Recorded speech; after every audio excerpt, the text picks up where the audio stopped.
یعنی کہ اب تم صحیح مسلم ہو. یہ بھی ایک بخاری کی اوتھینٹک حدیث کا مفہوم ہے. تو جب نبی روحانی باپ ہو جائیں، پہلی تو بات یہ اس آیت کا پہلا پارٹ یہ ہے کہ ہمیں دنیا میں سے سب سے زیادہ محبت اطاعت کس کی ہونی چاہیے؟ حضور صلی اللہ علیہ وسلم کی. یہ ابھی آیت کا پہلا پارٹ ہے کہ پیغمبر مومنوں پر ان کی جانوں سے بھی زیادہ حق رکھتے ہیں. چلیں اب اس کا عملی پوائنٹ دیکھیں، اپنے گریبانوں میں جھانکیں، اپنے آپ کو خود جواب دیں، اپنی اکاؤنٹیبلٹی خود کریں. اچھا تو میرے دل میں کیا ہے؟ میرے دل میں میرے نبی کی کیا محبت ہے؟ ابھی ربیع الاول گزرا، بڑے لوگوں نے شان سے میلاد کیے، نعتیں پڑھی، بہت اچھی بات ہے. آپ لوگوں نے نعت اللہ کے رسول کی محبت میں پڑھتے ہیں، پر آپ کی کتنی سنتیں آپ کی زندگیوں میں شامل ہیں؟ کتنے کام اللہ کے رسول صلی اللہ علیہ وسلم اور قرآن کی روشنی میں آپ لوگ کرتے ہیں؟ تو پھر آپ کو یہاں پتا چلے گا آپ کے دل میں کتنی محبت ہے. دل میں اکثر بتاتی ہوں، آپ کی فسٹ آپ کی یہ مٹھی کے برابر ہے. اس دل میں آپ ٹٹولیں، وہ دل ٹٹولا تو سمجھ آیا کہ اس میں تو کپڑوں کی محبت ہے، اس میں تو جوتوں کی محبت ہے، اس میں تو گھر، کرسٹل اور پتہ نہیں کس کس چیز کی محبت گھسی ہوئی ہے. تو پھر ہم کہاں پہ اس دعوے کا حقدار کر سکتے ہیں جو یہ دعویٰ حضرت عمر نے جب پہلے کہا کہ مجھے آپ اپنی جان کے علاوہ، اور پھر انہوں نے کہا کہ نہیں، آپ مجھے اپنی جان سے بھی زیادہ عزیز ہیں. اگر ہمیں اپنی محبت کا، عاشق رسول بننے کا بہت زیادہ شوق ہے تو اپنی زندگیوں میں جتنی زیادہ آہستہ آہستہ سنتیں اپنے اندر امپلیمنٹ کریں انشاءاللہ تعالی، تو پھر ہم یہ دعویٰ کر سکیں گے کہ اے اللہ کے رسول، آپ مجھے اپنی جان سے بھی زیادہ پیارے ہیں. اچھا جی، اب دوسرا پوائنٹ آ گیا، اسی آیت کا دوسرا پوائنٹ کہ جب نبی روحانی باپ ہوں تو اس کی بیویاں روحانی مائیں ہوتی ہیں. جیسے اس کا پوائنٹ ہے اور پیغمبر کی بیویاں ان کی مائیں ہیں. جب نبی کی بیویاں امت کی مائیں ہیں تو نبی ان کا باپ ہوا، لیکن ازواج النبی صرف احترام کے پہلو میں امت کی مائیں ہیں. اس سے کوئی شخص حضور صلی اللہ علیہ وسلم کی وفات کے بعد نکاح نہیں کر سکتا اور باقی احکام بدستور رہیں گے.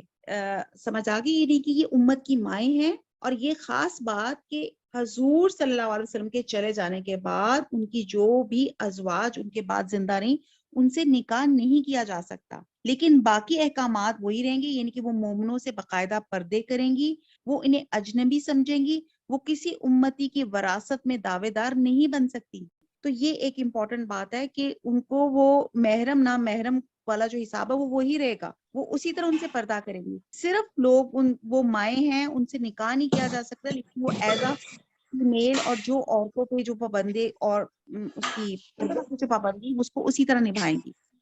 اچھا جی، اب اسی آیت کا تیسرا پوائنٹ آ جاتا ہے. وہ تیسرا پوائنٹ یہ ہے، یہ تو ہوگی نا امت کی مائیں. تیسرا پوائنٹ اس میں سے ساتھ آ جاتا ہے کہ اور رشتہ داروں اور آپس میں کتاب اللہ کی روح سے مسلمان اور مہاجر ایک دوسرے کے ترکے کے زیادہ حقدار ہیں. اب یہ کیا پوائنٹ تھا؟ جب رسول صلی اللہ علیہ وسلم اور دوسرے مسلمان ہجرت کر کے مدینہ تشریف لائے تو ایک نہایت اہم مسئلہ مہاجرین کی آباد کاری کا تھا اور ان کا ذریعہ معاش کا تھا کہ اب وہ کیا کریں گے، کیا کمائیں گے، کہاں رہیں گے. مہاجرین تو آ گئے تھے، اب ایک نوزائیدہ مسلم ریاست کے لیے، یعنی کہ ایک جو نئی مسلم ریاست جو ابھی نئی بنی ہے، اس کے لیے یہ مسئلہ بہت امپورٹنٹ تھا کہ جب اتنے زیادہ ریفیوجیز آ گئے ہیں تو ان کو کیسے پلیسمنٹ کی جائے، ان کو کیسے ایڈجسٹ کیا جائے. تو آپ صلی اللہ علیہ وسلم نے اس نازک مسئلے کا حل انتہائی دانش مندی سے کیا. انہوں نے کیا کیا؟ ایک مہاجر کو ایک انصاری کے ساتھ ملا کے اس کی آبادی اور اس کی معاش کی ذمہ داری اس پر ڈال دی، اور اس ذمہ داری کو انصار نے بڑی فراخ دلی سے قبول کی. اور اسی سلسلے کو مواخات، اب بچپن سے بچے پڑھے ہیں مواخات مدینہ یا مواخات کس کو کہا جاتا ہے، تو یہ اللہ کے رسول نے ان کو بھائی بھائی بنا دیا تھا. تو آپ صلی اللہ علیہ وسلم نے سیدنا انس بن مالک کے گھر میں مختلف اوقات کی 3 مجالس میں تقریباً 43 مہاجرین کو یا اتنے ہی انصار کو بھائی بنا دیا. اس طرح عارضی طور پہ مہاجرین کی ان کی سیٹلمنٹ اور ان کے جو ان کے کھانے پینے کا معاش کا مسئلہ تھا وہ حل کر دیا. اور یہ پھر بھائی چارہ اس حد تک بڑھا کہ وہ ایک دوسرے کے وارث اور ولی قرار دیے گئے. مہاجر کی وراثت اس کے انصاری بھائی کو ملتی تھی اور انصاری کی اس کی مہاجر بھائی کو. اور جب مسلمانوں کی معاشی حالت اکنامکلی وہ اور زیادہ سٹیبل ہو گئے تو اس عارضی قانون کو ختم کر دیا گیا اور اصلی وارث قریبی رشتہ دار پہ قرار پائے گئے اور ان بھائیوں سے حق وراثت کے علاوہ دوسرے ذرائع سے بہتر سلوک کی اجازت دی گئی. یعنی کہ کوئی شخص ان کے حق میں وصیت کر سکتا ہے. یعنی کہ یہاں پہ وراثت کے قانون اور تمام چیزیں وہ بھی آ گئی کہ جو ٹیمپرری طور پر مواخات یہ جو بھائی چارے کا وہ تھا اس میں بھی حقیقی بھائی اس وقت اس زمانے کی نیڈ کے حساب سے یہ ایک بہت ڈیٹیل واقعہ ہے کہ کس طرح انصار و مہاجرین کا رویہ تھا. آپ بلیو کریں کہ جو انصار مہاجروں کو بھائی بنایا ان کو اپنے گھروں پہ لے گئے, آدھا گھر دے دیا, آدھا بزنس دے دیا. ایون یہاں پہ کہ کسی کی 2 بیویاں تھی تو اس نے طلاق دے کے کہا کہ ایک بھائی تو میری بیوی لے جا, مطلب اس طرح کر دیا. اور وہاں پہ کہتے ہیں کہ مہاجر بھی اتنے معصوم تھے کہ انہوں نے کہا کہ جب انہوں نے کہا کیونکہ اس وقت ان کی فارمز تھے یا کوئی کھیت شیت تھے تو انہوں نے کہا کہ ہمیں تو کھیتی باڑی آتی نہیں کیونکہ مکہ تو پہاڑی ہے, وہاں پہ تو ہمیں تو یہ چیز آتی نہیں. تو انصار اتنے اچھے تھے کہ انہوں نے کہا کہ بھائی آپ کچھ نہ کریں, آپ جو پروفٹ ہے اس میں حصہ داری لے لیں, آپ کو کام نہیں آتا آپ مت کریں کام. تو آپ یہ دیکھیں کہ یہ میں بھائی چارے پہ جاؤں تو بہت ڈیٹیل سے ایک علیحدہ لیکچر ہو جائے کہ کس طرح سے ایک مہاجر اور انصار نے ایک دوسرے کو, انصار نے کس طرح ہول ہارٹیڈلی ایک مہاجر کو فیسیلیٹیٹ کیا تھا. اور یہاں پہ تو ہماری فلڈ ریلیف کی ہم لوگ پکارتے رہ جاتے ہیں تو بہت کم لوگوں کے علاوہ کسی کی جو نہیں رنگتی کہ کسی کی ہم نے مدد کرنی ہے, کسی ریفیوجی کی یا کسی مدد کرنے والے کی. تو یہاں پہ یہ تھا, لیکن پھر اللہ سبحانہ تعالیٰ نے فوراً اس قانون کو ریفارم کیا کہ وہ ایک ٹیمپرری فیز تھا انصار و مہاجرین کا. اب کیا ہے, پھر باقاعدہ اللہ تعالیٰ نے قانون وراثت کے قانون ڈال دیے کہ ایک جو ایک شخص ہے اس کے وارث ایگزیکٹلی اس کی اولاد ہے اور اپنی اور اس میں بھی یہ بھی ہم نے ایک بڑا ایک غلط ہمارا ہوتا ہے کہ باپ نے اپنے بچے کو آنکھ کر دیا, اپنی جائیداد سے محروم کر دیا. یہ بھی کنسپٹ پوری اسلام میں نہیں ہے. آپ آنکھ کر ہی نہیں سکتے. اللہ تعالیٰ نے حقوق اور فرائض ایگزیکٹلی مینشن کر دیے قرآن میں کہ کس کو کیا حق ملے گا, بیٹی کا کیا حق ہے, بیٹے کا کیا حق ہے, ہر چیز وہ انشاءاللہ تعالیٰ ہم نے پڑھ بھی چکے ہیں کہ پورے اللہ تعالیٰ نے ایک ایک ڈیٹیل حصہ سب کچھ بتا دیا ہے. ہاں, ایک انسان اپنی پراپرٹی میں سے صرف 1/3 جو حصہ ہے اس کی وصیت کر سکتا ہے. اب ایک انسان جب فوت ہوتا ہے اس کی وصیت وہ ہوگی جو اس نے 1/3 کیا ہے, باقی اس کی جتنی پراپرٹی ہے اس کو قانون وراثت کے ذریعے جو اللہ اور رسول صلی اللہ علیہ وسلم نے وضع کیا قانون, بلکہ اللہ تعالیٰ کے وضع کردہ قانون کے مطابق اس کی وراثت تقسیم کی جائے گی. تو اسی لیے یہاں پہ ہو گیا کہ جو سو کالڈ اس وقت جو بھائی ہیں, جو انصار اور مہاجر, ان کو وراثت تقسیم نہیں کی جائے گی. اور اسی لیے کہا جا رہا ہے کانا ذالک فی الکتاب مستورا, اور یہ قرآن میں لکھ دیا گیا ہے, اٹ ہیز بین ریٹن. اور اس کا رائٹر کون ہے؟ اللہ سبحانہ تعالیٰ. یہ ورڈنگز کس کی ہے؟ اللہ تعالیٰ کی.